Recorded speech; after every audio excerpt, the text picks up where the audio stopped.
The Lord be with you. A reading from the Holy Gospel according to St. Mark. Jesus departed from there and came to his native place, accompanied by his disciples. When the Sabbath came, he began to teach in the synagogue, and many who heard him were astonished. They said, "Where did this man get all this? What kind of wisdom has been given him? What mighty deeds are wrought by his hands? Is he not the carpenter, the son of Mary, and the brother of James and Joseph and Judas and Simon? And are not his sisters here with us?" And they took offense at him. Jesus said to them, "A prophet is not without honor except in his native place, and among his kin, and in his own house." So he was not able to perform any mighty deeds there, apart from curing a few sick people by laying his hands on them. He was amazed at their lack of faith. The Gospel of the Lord. Praise to you, Lord Jesus Christ.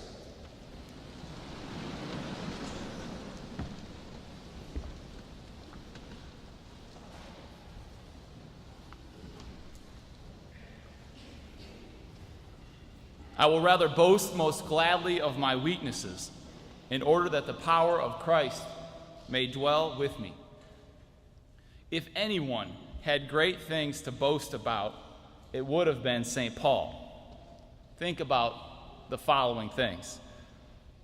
He was converted by Jesus Christ himself on the road to Damascus. He was given the power to heal.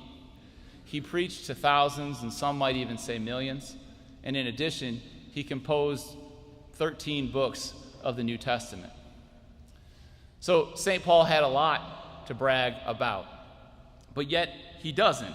He doesn't brag about the visions. He doesn't brag about the people he preached to. He doesn't brag about the inspired texts that he wrote. But instead, he says the following: "I will boast all the more gladly about my weaknesses." About his weaknesses. Why would St. Paul boast in these?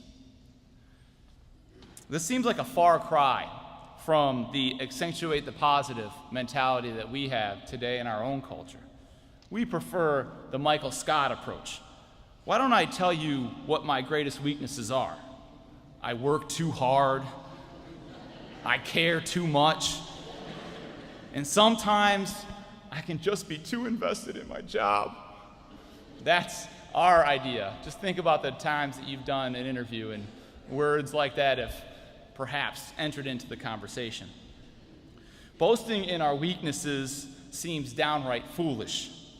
Why would it make sense for someone like me to say, in all honesty, most times I feel incredibly inadequate with the tasks that I'm asked to do.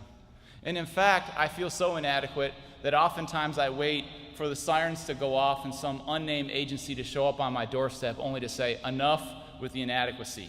We're stopping this whole thing right here and right now."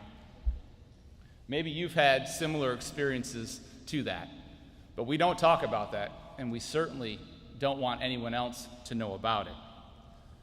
From a cultural perspective, boasting in our weaknesses puts us in a vulnerable, if not disadvantaged, position. But from a spiritual perspective, boasting in our weaknesses provides a particular insight. For St. Paul also writes in his letter to the Corinthians, "When I am weak, then I am strong." Or to put it in other terms, when people see my weaknesses, when they see my imperfections, my hardships, they realize that my strength, my hope, my power, my comfort, peace, and my joy all comes from Jesus Christ. My brothers and sisters, the source of our Christian identity does not flow forth from money, power, GPA, job offers, internships, beauty, etc. The source of who it is that we are comes from a deep and meaningful relationship with Jesus Christ. In our strengths that we've been given by God, we oftentimes deceive ourselves into thinking that we are self-sufficient, oftentimes taking for granted these gifts that have been given to us by God. But in our weaknesses, we are painfully aware of the ways in which we need our relationship with the Lord. So it then begs the question, why is it that we need this relationship? Why is it that a relationship with Jesus Christ is so very important? And I would say for the following reason.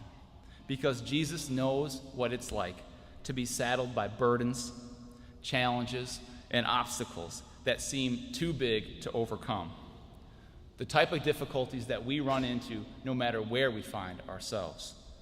If you need some kind of proof, think about Jesus at the Garden of Gethsemane as he was preparing to enter into his passion and to be crucified.